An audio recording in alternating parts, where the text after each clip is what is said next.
Okay, so are you ready to dig in? Today, we're taking a deep dive into the world of geology. And before you click away thinking rocks, that's not really my thing. Trust me on this one. This isn't just about, like, I don't know, memorizing different types of rocks or whatever. This is about the thrill of discovery. It's about seeing the world around us, even just like the everyday stuff, with fresh eyes. Imagine scrolling through your feed and then boom, there it is. This stunning photo of a canyon or crystals or some crazy rock formations, stuff you never even knew existed. That's Well, pure geology in a nutshell. Thousands of people, some who are like total experts and others who are just curious, all geeking out over the ground beneath our feet. And today we're going to unearth some of their coolest finds.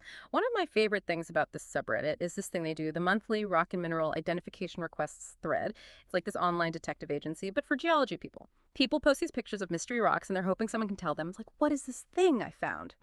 Mm. So this month, there was this one post that caught my eye. Someone found what looks like a crater in Texas, but get this, it's like 100 million years old. 100 million years. It's hard to even imagine, right? And then there was this other post, rocks in Michigan, but they have these weird barcode like pattern. It's wild, nature's secret code or something. I'm dying to know what our expert thinks about all this. What can you tell us about these finds? it's interesting. As different as those two examples might seem, they both show how powerful these geological forces are, playing out over millions and millions of years. That crater in Texas, it really makes you think, about the history of the planet. 100 million years ago, this massive impact would have completely changed its landscape. And it left clues that we're still trying to figure out today. And those barcode patterns in Michigan, that's a really good example of a process called layering. So basically, over millions of years, these sediments build up layer upon layer, and that creates those really cool bands. And by looking at what each layer is made of, how thick it is, geologists can actually recreate what the environment was like way back then. It's like reading the history of the Earth. Whoa, each layer is like a time capsule. It's amazing how much information is hidden in plain sight. And what I love about those threads is the sense of community there. You've got these experienced geologists hanging out with people who just like rocks. And they're all sharing what they know and helping figure out these geological puzzles. Well, absolutely. That's what's so great about the air geology community. You don't need to be like a scientist to enjoy geology. Just be curious and ready to learn. So true. And our exploration of geology is just getting started. We've barely even scratched the surface of what this subreddit has to offer. It's crazy to think that even a tiny rock can give us clues about stuff that happened millions of years ago. But geology is more than just ancient history. It's also about, like, the forces that are still shaping our world today. And sometimes those forces, I don't know, they feel surprisingly close to home. You know what I mean? Like they actually made the coastlines we see. So there was this one question on the subreddit that got me thinking. How are natural harbors formed? Like specifically New York City. I mean, we've all seen pictures of the skyline and everything, but have you ever thought about how those islands even got there? It's like Mother Nature just decided to make her own city. Then I went down this whole rabbit hole reading about glaciers and how they changed things. It made me realize, wow, glaciers shaped so much of the world we see. Ah. And one more thing before I forget, there's this post with pictures of these crazy black layers that someone found. They were in a volcanic area. It almost looks like someone took a giant paintbrush to the rock. It's incredible.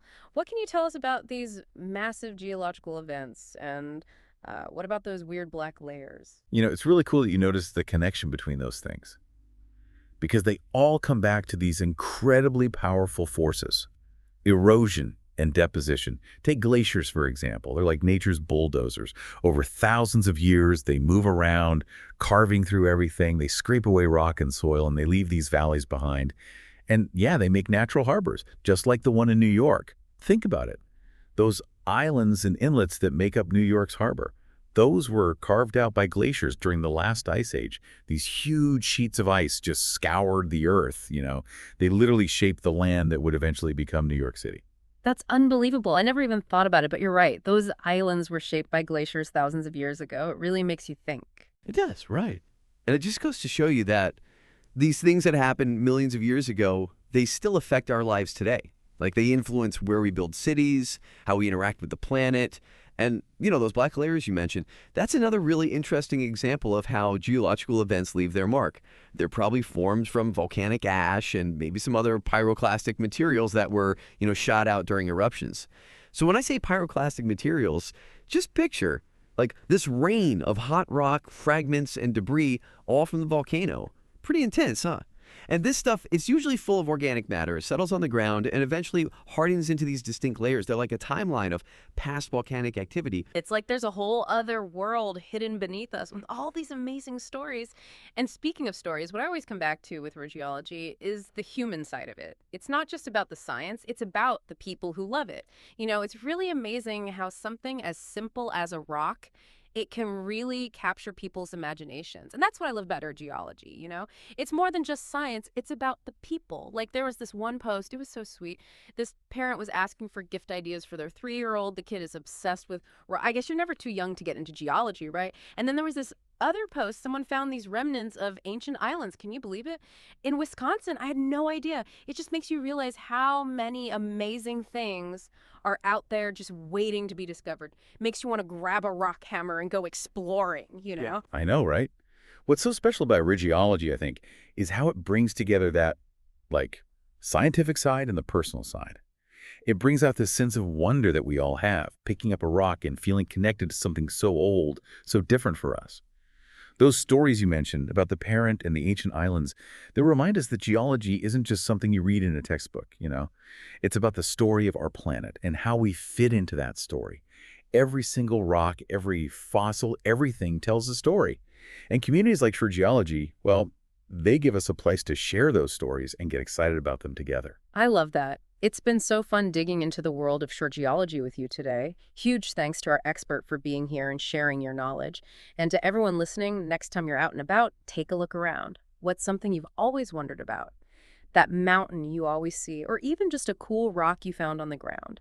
What kind of story does it tell? Keep exploring and let that curiosity lead you to an even deeper connection with this amazing planet we call home. Until next time.